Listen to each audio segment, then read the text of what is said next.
ఛత్రపతి శివాజీ క్రీస్తు శకం 1630 ఫిబ్రవరి 19 వైశాఖ మాసం శుక్లపక్ష తదియా నాడు పూణే జిల్లాలోని జునే పట్టణంలో శివనేని కోటనందు జన్మించాడు. తల్లి పేరు జిజియాబాయి, తండ్రి పేరు షాహాజీ. తన తల్లి అయిన జిజియాబాయి, సంభాజీ తరువాత పుట్టిన వాళ్ళు అందరూ మరణిస్తూ ఉండగా శివై అంటే పార్వతీదేవి పేరు శివాజీకి పెట్టుకుంది. శివాజీ వ్యక్తిత్వం ప్రముఖంగా నలుగురు గురువుల సాంగత్యంలో సాగింది. వీరందరి శిక్షణలో అత్యంత పరాక్రమవంతుడు, ధైర్యవంతుడు, మేధావి అయ్యాడు శివాజీ.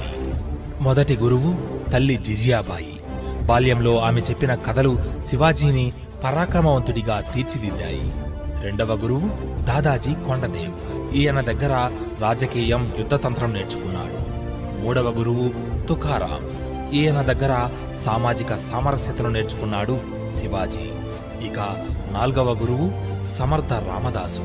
వీరి దగ్గర ఆధ్యాత్మిక హైందవ పరిరక్షణనే జీవిత పరమార్థమనే విషయాన్ని నేర్చుకున్నాడు. ఈ విధంగా శివాజీ వ్యక్తిత్వం అన్ని రకాలుగా అత్యంత శ్రేష్టమైనదిగా తీర్చిదిద్దబడింది.